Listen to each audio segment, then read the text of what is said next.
Hi everyone, my name is Ritvik again. Today we're going to be solving resuming the 2021 Delegates Theta individual. This time I decided we're going to cut it into smaller subsections because I felt that 9 questions was too long for 18 minutes. So we're going to get through questions 10 to around 15, I'd say. And then in the next video, we can cover the rest. So I'll just start off with question 10. Question 10 says, Tiger skipped math practice to fish. At 12 p.m., he drops his anchor into 85 feet deep water with his line having no slack. Okay, so we have the boat here, roughly speaking. And this is a length of 85 feet. We said there's no slack, which means the line is taut, meaning that the boat cannot like wiggle or move around at any point. We're then told that the water level drops a foot, meaning that now a foot of the rope is now exposed like this, which gives us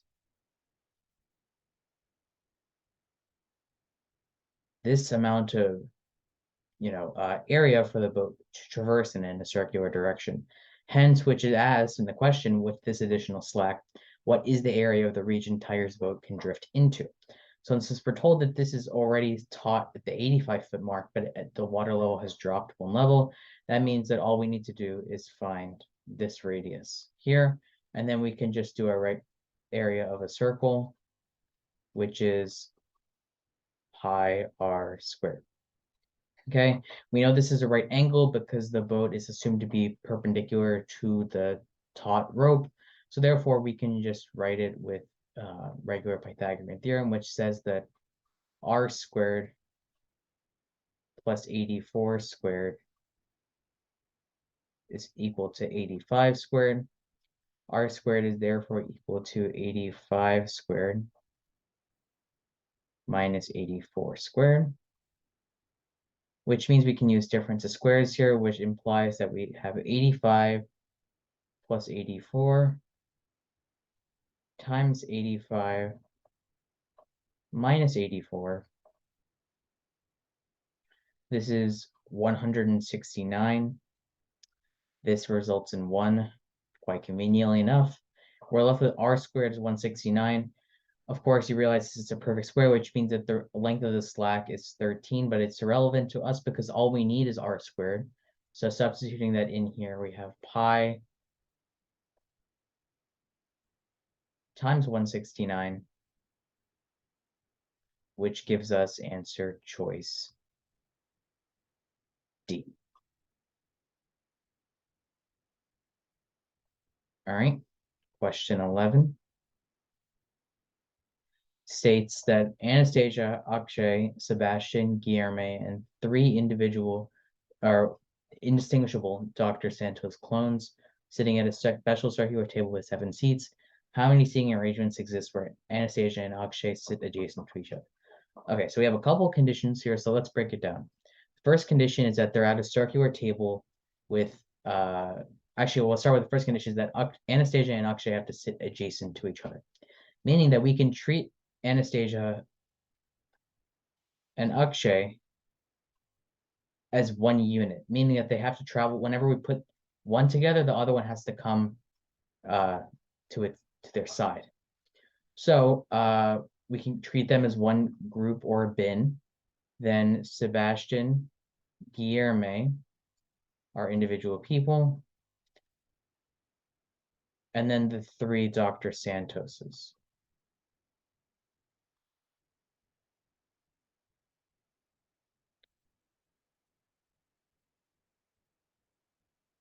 Why you would want more than 1 Dr. Santos, I'm unsure, but I digress. So now we have 6 individual units here. So therefore, by our circular permutations, recall that if we're looking for the number of permutations about like a ring or some circular object, then it becomes n minus 1 factorial. So we've already accounted for the first condition where Anastasia and Akshay have to be together, meaning that we only have 6 people. So n is actually 6 instead of the total 7 people that are actually there. So 6 minus 1 factorial is equivalent to 5 factorial, which is 120.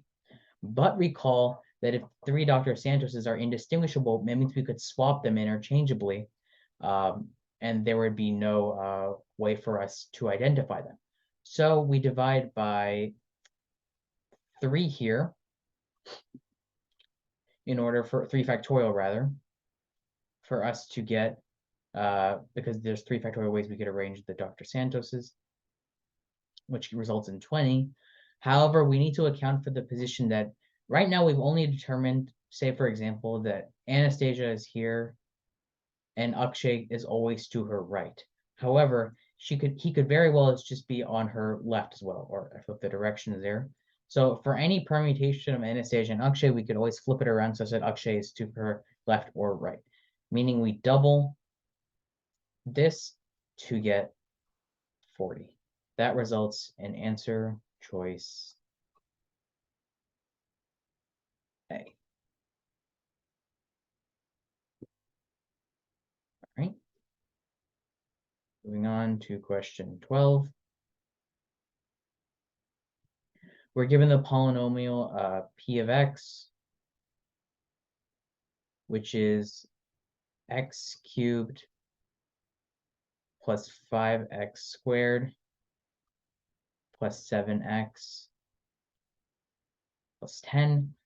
And we're told to find the value of 2 over r squared plus 2 over s squared plus 2 over t squared, where r, s, and t are the roots.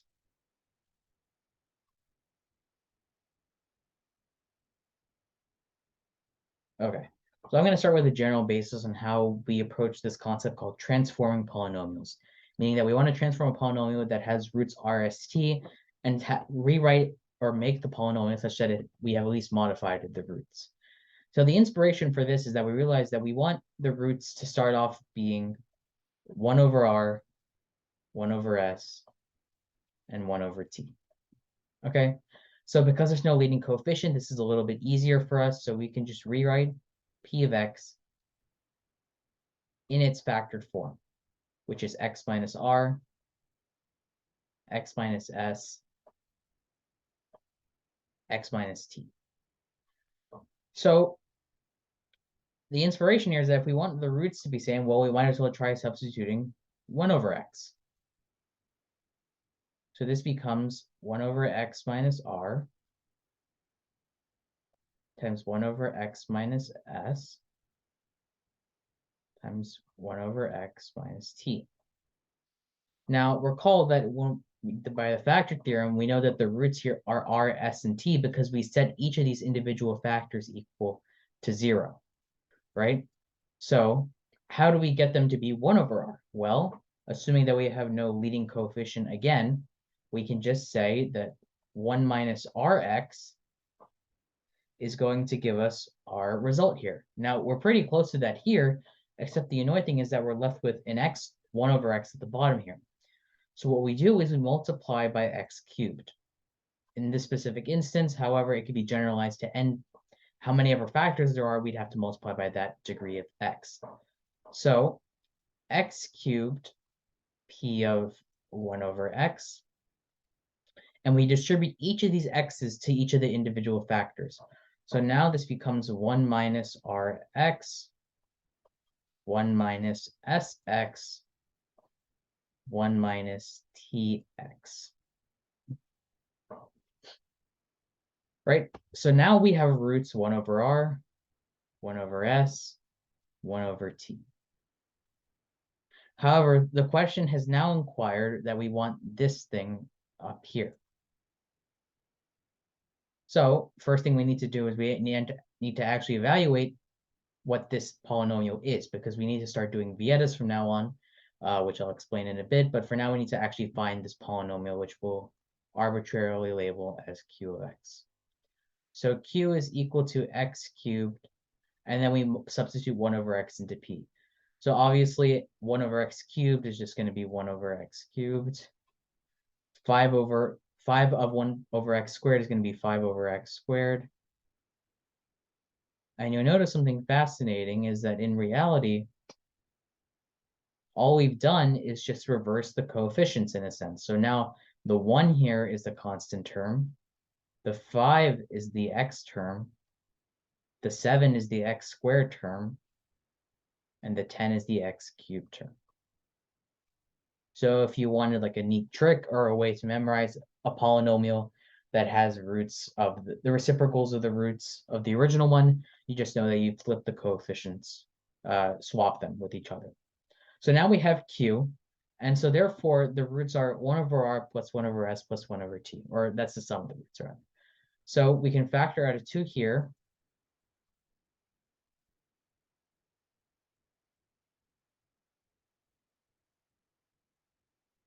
Recall that r, s, and t are still in their factored form. So what we'll do is we'll say 1 over r is r prime, 1 over s is s prime, and 1 over t is t prime. So this becomes just simply 2 times r prime squared. It's an extra mark. Plus s prime squared plus t prime squared, which is a lot more recognizable now, because what we can do is we can say that this is simply r prime plus s prime plus t prime squared. This is a common factorization that you should be at least aware of, and how this factors the sum of squares.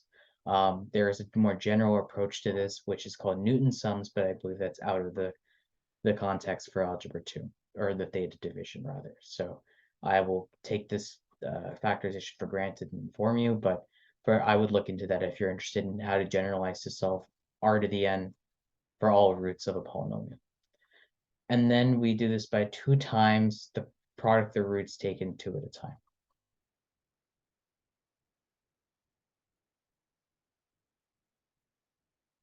And again, all of this can be simplified using Vietas. We know that the sum of the roots is going to be the negative b over a, which is negative 7 over 10, minus 2 times the product of the roots taken 2 at a time. It's going to be positive 5 over 10. This therefore evaluates to negative positive 49 over 100 because we squared that quantity. Minus 5 halves is just 5 tenths is just 1/2. 2 times 1/2 is clearly 1. So minus 1. This is 2 times negative 51 over 100, which in suit becomes negative 51 over 50, which matches answer choice D, and we are done with this problem at least. So this was a bit more lengthier, so as a recap, we'll just quickly go over it. The first thing we did was we generalized the approach to how to quote unquote invert a polynomial by substituting 1 over x as our intuition and hoping to get our roots in the form 1 over r, 1 over s, 1 over t. With that, we discovered the general formula, which states that, I'll write that here in blue, is that if you want a polynomial with with leading coefficient, all you'd have to do is divide by a0.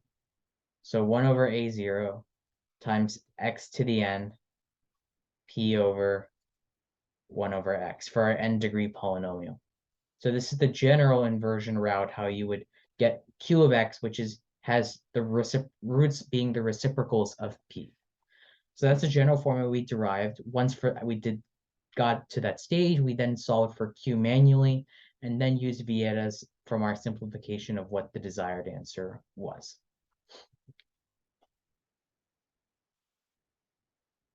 All right, question 13.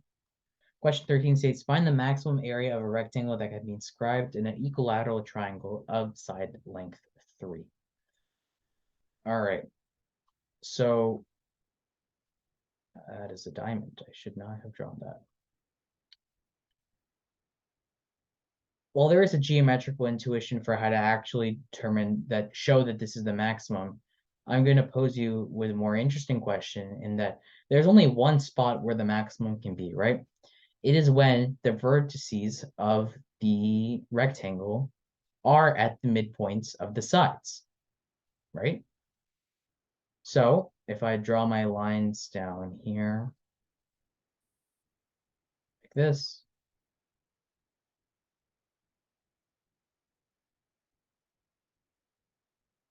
if my vertices are located at the midpoints of each of the sides, we'll be able to show that this is the maximum area. Or at least this is the intuition that I'm going to work with for the time being. Of course, there's a more rigorous proof as to why, which could be generalized by setting this base to B, each of these little side lengths to T, and then using similar triangles by this region, and then the actual region, the bigger half triangle, the equilateral triangle.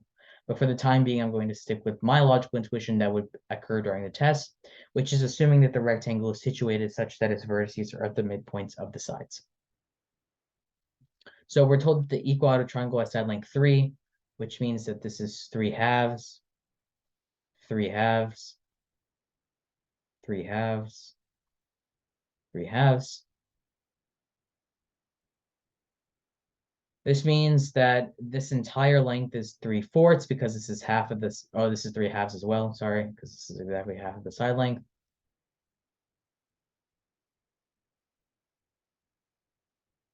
And now we can use concepts of similar triangles. We'll take this region here and this bigger triangle right here. So we have our base B, the height H. We know that the height of the triangle, because this is a 30, 60, 90 triangle, is simply 3/2 root 3. So by similar triangles, we have that the base over 3 halves is equal to the height all over 3 halves root 3, which necessarily implies that b root 3 is equal to h, which we could have figured because that's the definition of a 30, 60, 90 triangle. So then we can solve for b and h individually. So therefore, using Pythagorean theorem on the shaded triangle right here, we have b squared plus b root 3 squared equals 3 halves squared. This is b squared. This is 3b squared. This is 9/4. 4b squared is equal to 9/4. B squared is equal to 9/16, which implies necessarily that b is 3/4. Conveniently enough, because that means that this is exact, the other vertices are also the midpoints of the side. So every one of these lengths is going to be 3/4. So now that we have b, we also necessarily have h. We know that the area of the rectangle is going to be 2b because it's this entire base. So 2bh. We know that the base we said is 3/4, and the height is 3/4. Simply we multiply by root 3. So this becomes 9 over 4 times 4 is 16, but there's a 2, so this simply becomes 8. So 9 root 3 over 8, which matches answer choice D. And we are done with question 13. All right. Question 14, find the products of the roots of 5 to the 84. I'll just write it out here. 5 to the 84 times x to the log base 5x root x equals x to the 24th. So first thing we're going to do is we notice there's a bunch of 5s here. We can take logarithm of 5 of both sides. I'm going to shift this over so I can write the logarithm properly.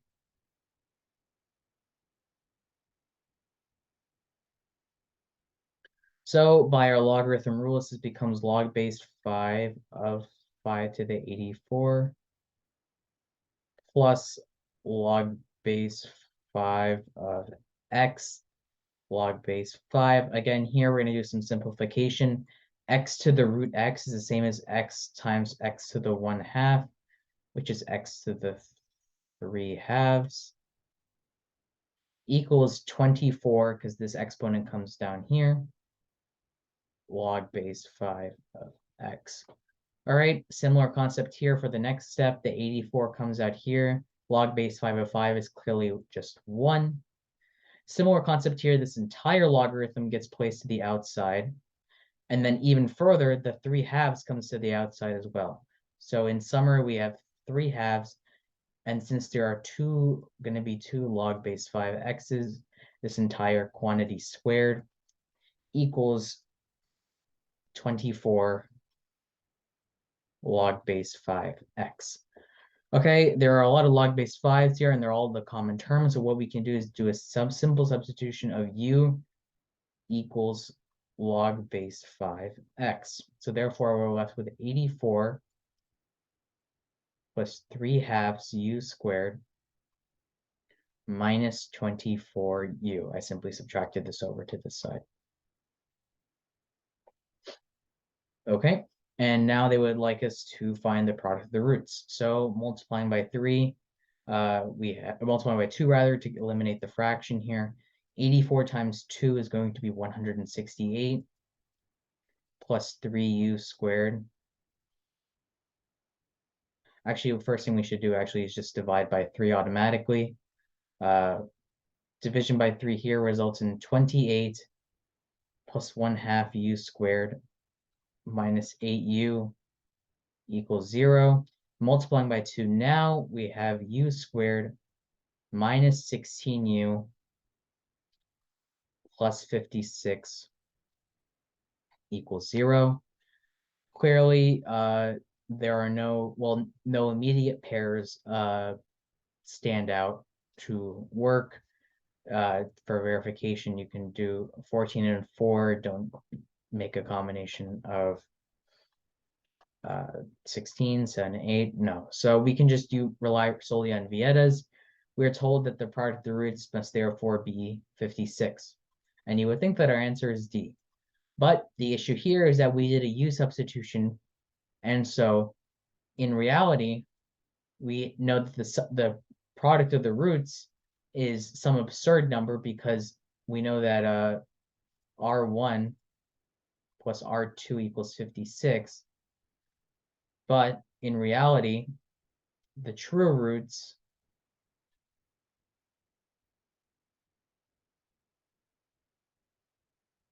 are in the form of this.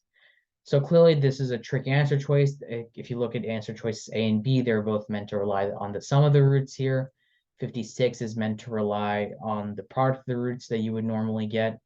So therefore, the answer is E, because once you do the U substitution, you'd have to reverse and undo it, which would give to some absurd answer, most likely 5 to the 56.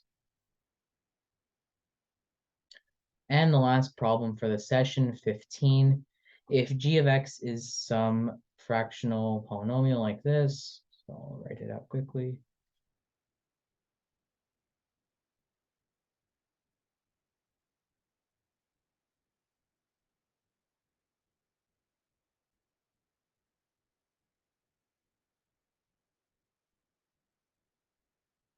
And we're asking us to find g of 2022. At least the floor of it. So the logic behind this question is that 2022 is a very absurdly large number, especially for what we're plugging in right here. So it may help us to perform this actual division and realize that we're going to get some linear factor here, right? Because this is x cubed and x squared, meaning that we're left with some x plus or plus a factor. And then we're going to be left with some remainder here. Something like whatever on the top, x squared minus 6x plus 8. The numerator is going to be clearly smaller than the denominator. So therefore, this is going to overpower. So as we take this to infinity, the x squared minus 6x plus 8 is going to grow so much bigger than the numerator that this is going to approach 0, meaning that all we'd have to do at that point is substitute x plus a. Since we said that 2022 makes the function tend towards infinity, or rather saying that 2022 displays sufficient information for us to determine end behavior, is how we would put that formally. Because 2022 is such an absurdly large number, we'll be able to tell pretty quickly that this disappears to 0 fast. And the reason they asked for the floor is because, of course, 2022 is not actually infinity. So if we were actually calculating the asymptote, then we wouldn't need the floor. But since this is an actual numerical value, they include the floor function for nicety purposes. However, we are not going to need that because we have already made the assumption that the remainder is going to rapidly approach 0 as we increase the value of x. So all that's left for us to do once we've made this deduction is now actually do the division. So x squared minus 6x plus 8 dividing into x cubed minus x squared minus 3x minus 9. Again, we have to multiply by first a factor of x, and doing this, we get x cubed minus 6x squared plus 8x. Now subtracting these two, we're left with 0. Negative x squared minus negative 6x squared is positive 5x squared minus 11x, and then we bring down the negative 9. But at this point, that's all we care about. We only care about this first component. So we automatically recognize that we need to have a coefficient of 5 here to make this 5x squared to further eliminate this. But at this point, everything else, every other computation that we do for this is going to result in the remainder. And as we said, the remainder is irrelevant to us because as x values tend to infinity, the remainder is going to disappear to 0, meaning that we already have our value of x plus 5, meaning that the function is it's asymptotic to x plus 5 for large values of x. For x roughly infinity, which we say 2022 is. So therefore, all that means is that we need to do 2022 plus 5 plus, in effect, if we wanted to be formal about it, 1 over infinity. We know this is simply just 0. So therefore, 2022 plus 5 plus a little bit down over here is 2027 plus a little bit whatever straggling is behind. But because we're applying the floor function, this all disappears, and we're left with the final answer of 2027, or simply C. So thank you so much for watching. In the next video, we're going to be covering, I believe, questions 16 through 21. So stay tuned for that. Thank you.